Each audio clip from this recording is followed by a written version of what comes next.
But the fun thing is, because he makes pasta and all this stuff, that I did not actually know the story behind the pasta was he put hemp in pasta through the manufacturing and all the ways that they do it. The manufacturing is in South Carolina, just over the border, about an hour from here.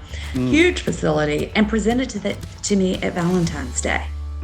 So it was like, look what I did for you. It's 20 grams of protein in there, because when he said pasta, I was like, sorry, dude, but I do not want to get fat and constipated. Yep. Not my thing. Don't eat pasta. And I was like, you have to eat pasta. So we put hemp in it, and it is so good. It tastes good. It tastes better. Having your grown-up children now are now in the workforce, and they all of a sudden have something to say. And they think they know everything.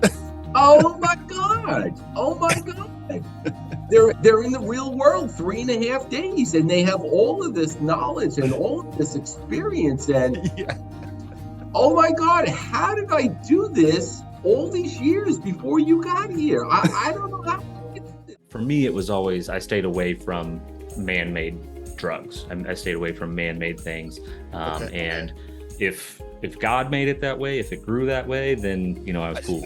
So, that was kind of my scale of what's acceptable and what's not for me. And so, cannabis was on the list of like, yep, grows that way, it's cool. Even, psilocybin mushrooms were on the list of like, yeah, they grow that way, it's cool. Cocaine, ecstasy, things like that are made in a lab that man could mess up or put fentanyl in or whatever. Those were always, hard off limits for me. So if there's a plant, I was cool with it. If not, I stayed away from it.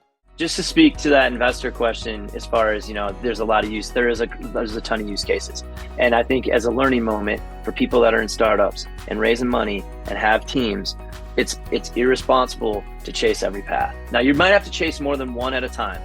To see what's going to work. And we've been there, and we are there, because there's a lot of areas we'd like to go.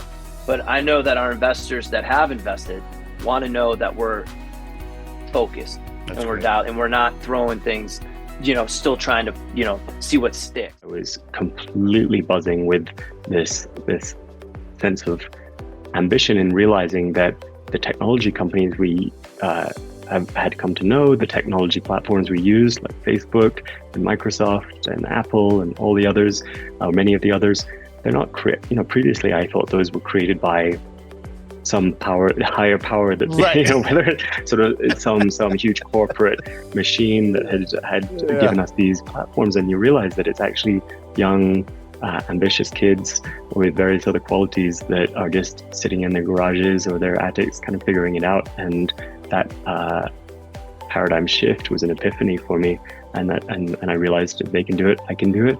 And that was the moment I really sensed that, like I said, through buildings or other types of businesses, I might be able to impact a few thousand people, but through technology, I could impact millions of people, and that's all that I needed. Well, Steve, here's the thing too, and the mentality is shifting, but you said it yourself. First year I started my company, you had a wife, you probably had kids. If we believe that all entrepreneurs shouldn't get paid until the payday comes in, then we're limiting who can actually be an entrepreneur. Bingo. When I started my first company, my kid was 1 year old. I had a mortgage. It wasn't an option not to collect a paycheck. And so if it can only be you graduated from an Ivy League university and you can live in your parents' basement, then we are going to significantly cut off the innovation that could come out of, folks like me and you. With life experience matters. Okay. And we just hit it off really, really well, like some people do. And we're like, let's start a podcast. Sure. We didn't know how to spell podcast. But we're like, let's do it. So we figured it out. We had some great help along the way, and now we try to push out 2 episodes a month, and we're all about rethinking the financial advice industry and profession. So we have fun conversations. We do what's called a rethink tank. So we bring people on 7 to 15 minutes max, And then All we right. go back and record the podcasts around their audio without them there. So then we debate what they said, and we don't let them chime back in later. It's a fun format. For many, many, many years, it was AT&T, and then when AT&T got split up, it was the RBox regional Bell operating companies who ran these Yellow Page directories. And so you probably, wherever you grew up, you probably got a directory from Verizon or from Southwestern Bell or Bell South or SBC. Everybody got those, and maybe you went online and went to yellowpages.com. Those assets were all owned by the phone companies. And then as the business matured, the phone companies got into fiber or telecom or whatever the next thing was, these started to be viewed as non-strategic assets, and they got spun off, and sometimes they operated independently and sometimes they got bought by a competitor. And so what had been multiple companies eventually got gobbled together and all became kind of one, and the last man standing was Dex Media, and that was the company we took over. You talk about the mesh between co-founders. I think the biggest thing, and I've heard this said before about other companies, when you joint venture or when you partner with other companies even, there's three things you look for. It's vision, values, and culture. And that's something that we really align. I think all three of those things, Carlos and I align really well. That's great.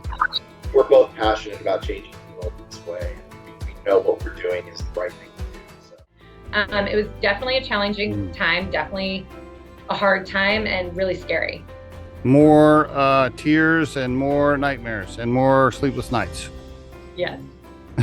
Yeah, I don't think I've ever really struggled with anxiety, depression until that happened. And then I, was just crying all the time, couldn't get out of bed. I mean, it was really hard and really scary. Looking back, it's like, it feels like a completely different time.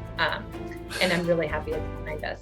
Is we had to maximize our profit or EBITDA for 12 to 24 months before we made the acquisition, because it's what's called a cash flow loan. They're going to loan us the money with the promise to pay it back based on the strength of our current business and the integrated business. So when we're preparing for an acquisition and we know we need to get debt funding, we're going to focus on driving profits consistently, because that's the only way we're going to get that cash flow lending. There's so many. So there's not that passionate about the job. Read this book that changed, was mind blowing on the nutrition cognition intersection. Read this other book that was mind blowing on wow, consumer goods is a really cool thing to do, and all of that combined, and I was I want to start a brain food company. I think when folks ask us for our kind of initial employees, it was actually Lindsay and Jackie that were our first employees that came on. Lindsay came on as our director of business intelligence, and Jackie came on as our director of operations. Lindsay came from the intelligence community for Special Operations Command, and Jackie had managed and worked for Hilton, managed hotels and worked for Hilton International. So she had kind of that mindset. So that's what people were like, well, how do you find your first employees and pay them? Well, you marry them and don't pay them anything. And the e-companies team was like, oh, we got some funding from a phone operator company, and we want to do a mobile game startup. Will you come, work on that? And all of a sudden I learned that entrepreneur kind of vibe is try some things out, and sometimes they don't always work. That's right. And just keep going. Just get back up. Like keep going. Video games too, right? Like you die over and over, but every time you die a little bit later, right? And that's so good. Learnings, right? Oh, I love that. Entrepreneurs are a little bit like playing video games. You die over and over. You just keep going. That's so good.